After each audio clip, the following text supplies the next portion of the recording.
Hi everyone, this is Ritika Goswami. Welcome back to my channel Study Commerce with Ritika.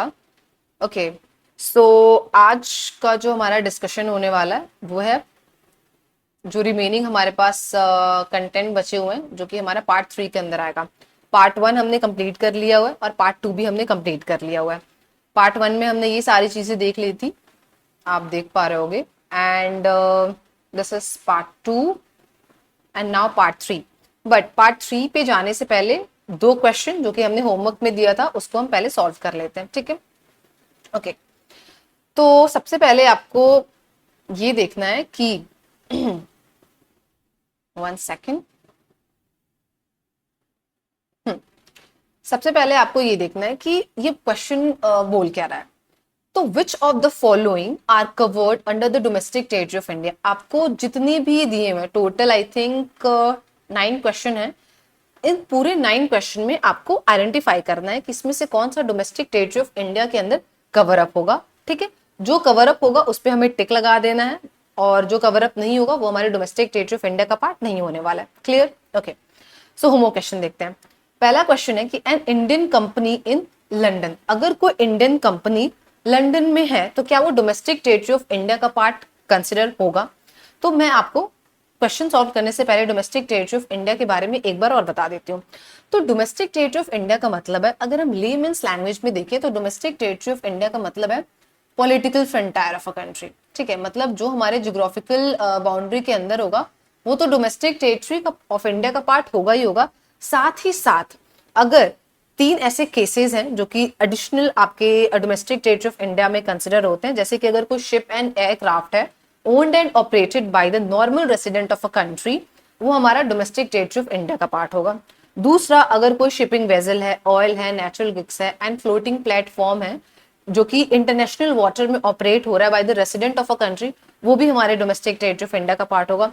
और तीसरा, अगर कोई embassies है, अगर कोई कॉन्सुलेट्स है वो लोकेटेड अब्रॉड, मतलब वो हमारे देश का है बट वो दूसरे देश में लोकेटेड है, फिर भी वो हमारा डोमेस्टिक टेरिटरी ऑफ इंडिया का पार्ट होगा। जैसे कि एग्जांपल, अगर इंडियन एम्बेसी रशिया में है, नो डाउट वो रशिया के ज्योग्राफिकल बाउंड्री में, फिर भी वो इंडियन एम्बेसी है।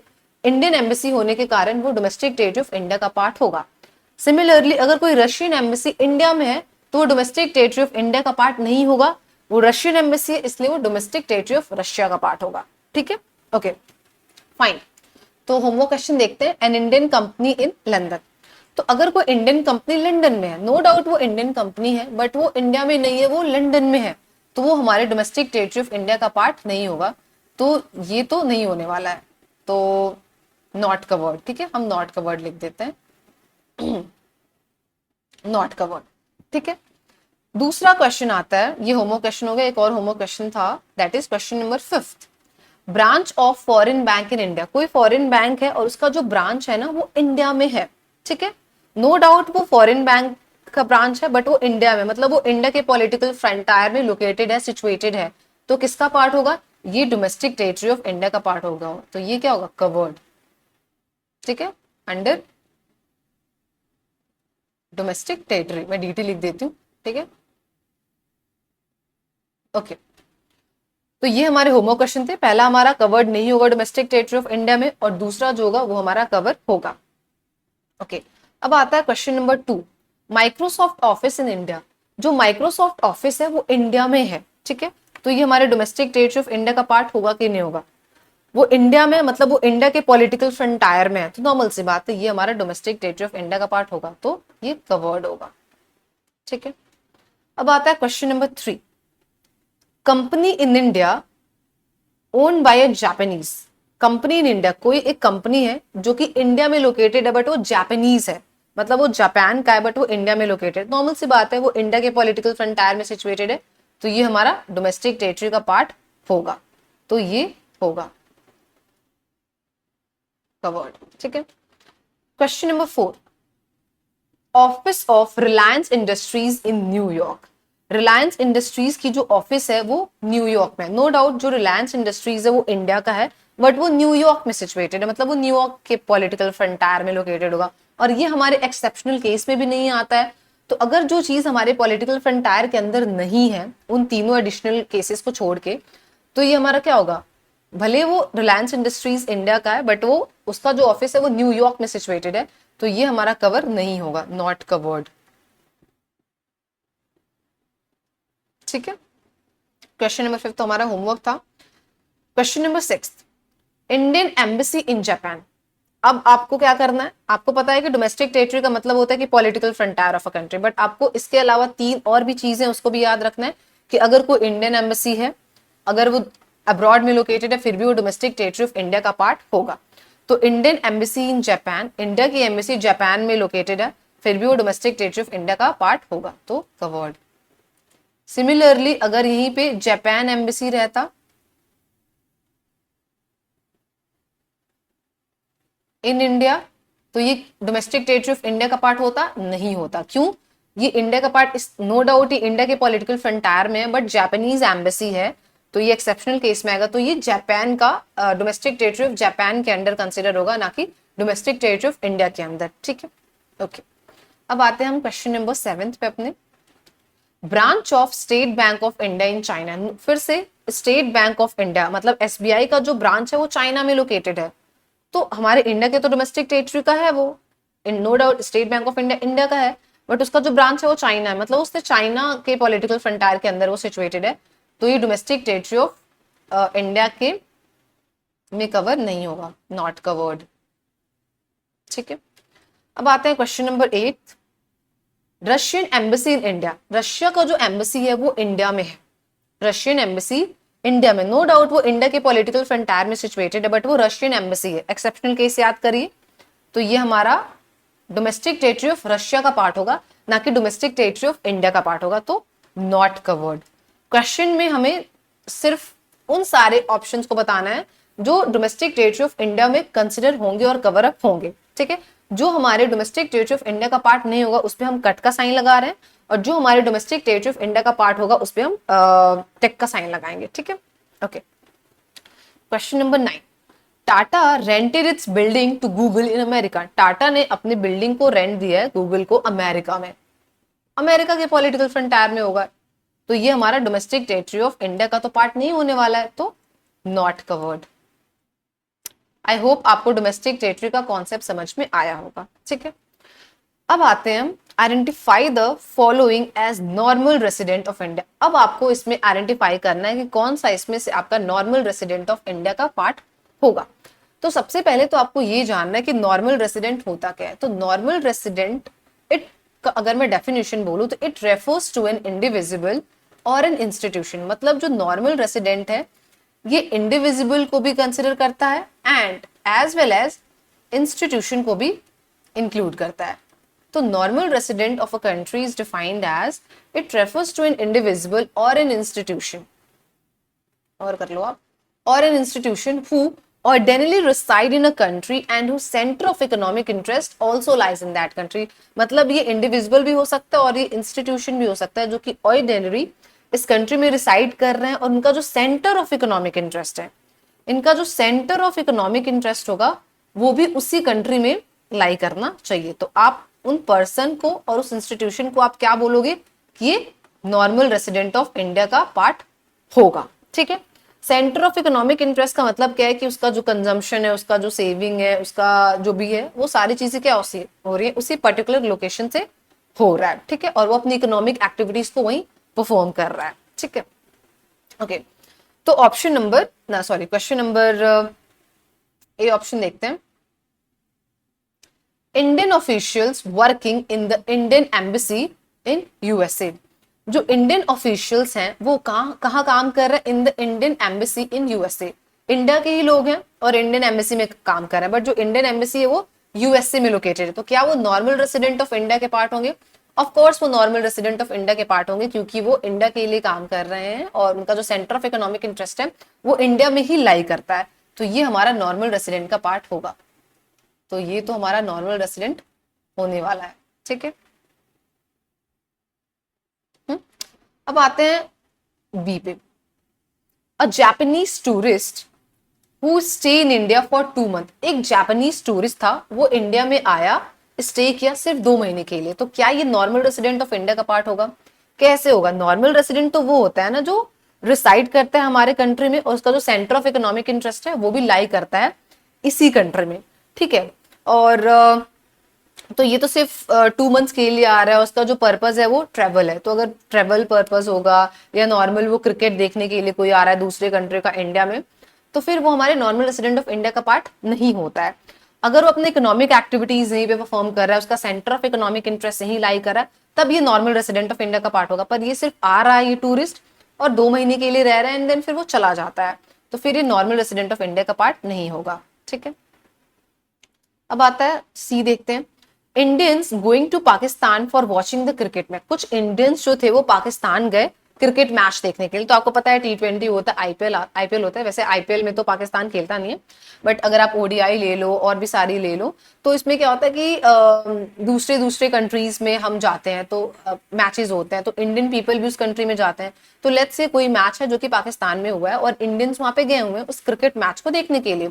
तो इंडियंस है वो सिर्फ मैच देखने के लिए गए, 2 दिन का मैच होगा, फिर वो वापस इंडिया में आ जाएंगे, वो 2 दिन के लिए गए। तो फिर वो हमारे नॉर्मल रेसिडेंट ऑफ इंडिया का पार्ट होगा कि पाकिस्तान का पार्ट होगा? ऑफ कोर्स वो इंडिया का पार्ट होगा। क्यों इंडिया का पार्ट होगा? क्योंकि इनका सेंटर ऑफ इकोनॉमिक इंटरेस्ट वो यहीं पे रह रहे हैं, सारा यही लाई कर रहा है, तो ये नॉर्मल रेसिडेंट ऑफ इंडिया का पार्ट होगा। वो सिर्फ पाकिस्तान गए थे मैच देखने के लिए फॉर एंटरटेनमेंट पर्पस, तो ये हमारा नॉर्मल रेसिडेंट का पार्ट होगा, ठीक है।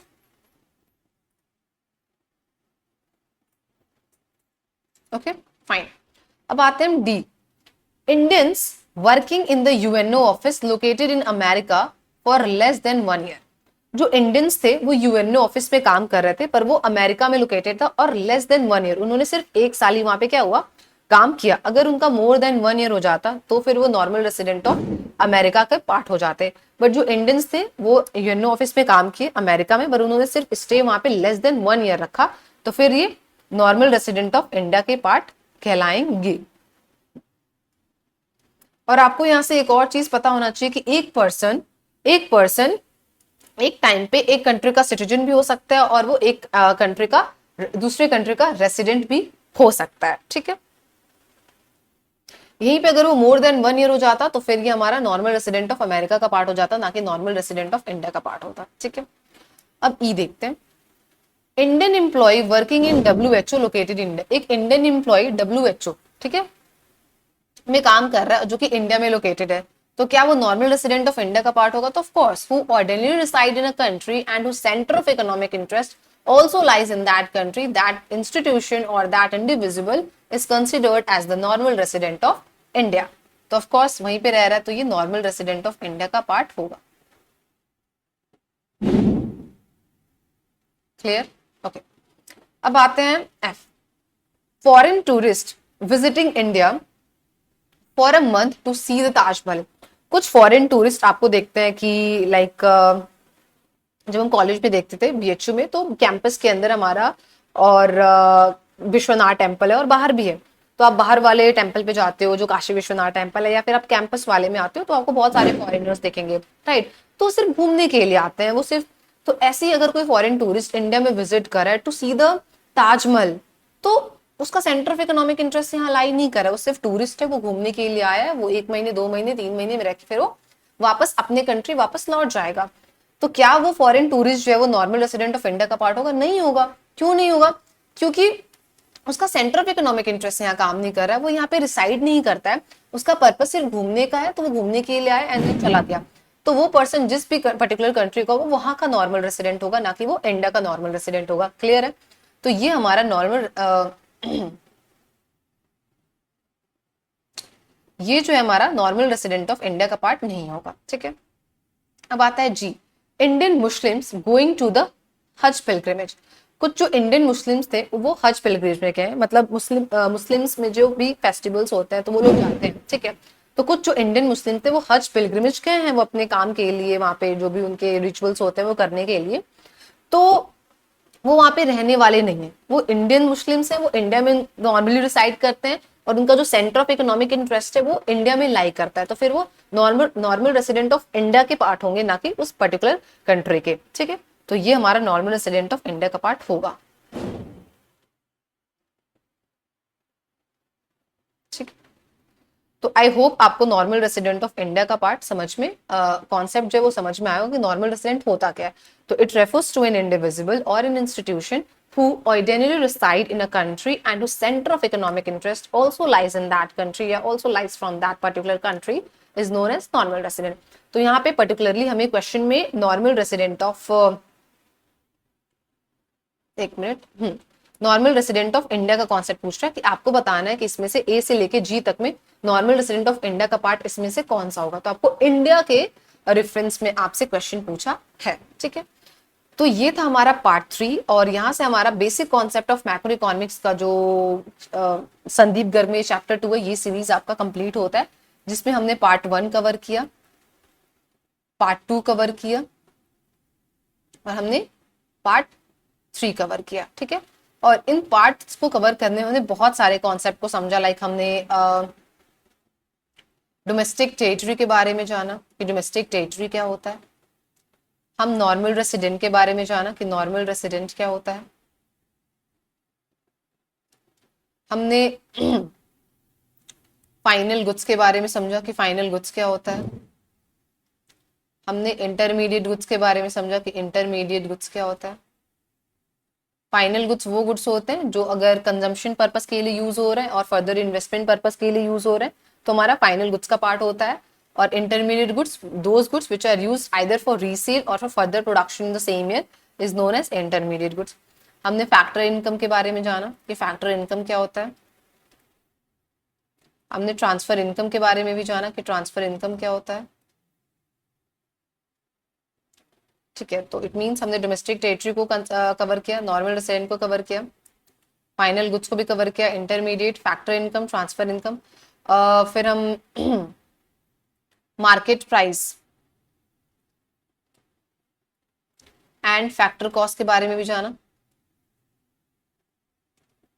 फिर हम factor income and transfer income के बारे में भी जाना. मतलब हमने इस तीनों पार्ट में इतने सारे कॉन्सेप्ट को क्या हुआ समझ लिया. फिर हम yes NFIA. NFIA stands for net factor income from abroad. इसके बारे में जाना. फिर हम यस ड्यूरेबल गुड्स क्या होते हैं इसके बारे में जाना. सेमी ड्यूरेबल गुड्स क्या होते हैं इसके बारे में जाना. तो ऐसे हमने बहुत सारे कॉन्सेप्ट्स और डेप्रिशिएशन, वन सेकेंड, डेप्रिशिएशन के बारे में जाना. मतलब अगर मैं काउंट करने जाऊं तो ऐसे बहुत सारे कॉन्सेप्ट है जो हमने कवर किया हुआ है. तो आई होप आपको सारे ये कॉन्सेप्ट समझ में आएंगे. डोमेस्टिक टेरिटरी क्या होता है, normal resident, transfer income, factor income. तो I wish you all the best आपके बोर्ड एग्जाम्स के लिए. ऐसे ही आप प्रिपरेशन कंसिस्टेंसी के साथ जुड़े रहिए और मेरे चैनल के साथ एंड पढ़ते रहिए. देन ऑफ कोर्स आपको बहुत अच्छे रिजल्ट्स देखने को मिलेंगे एंड आप डिसिप्लिन के साथ अपनी प्रिपरेशन को जारी रखिए. एंड नेक्स्ट जो हमारा होगा वो फिर नेशनल इनकम, उसकी जो थियरी पार्ट है उसको कवर करेंगे एंड देन फिर हम न्यूमेरिकल पोर्शन पाएंगे. ठीक है, okay, bye bye, thank you.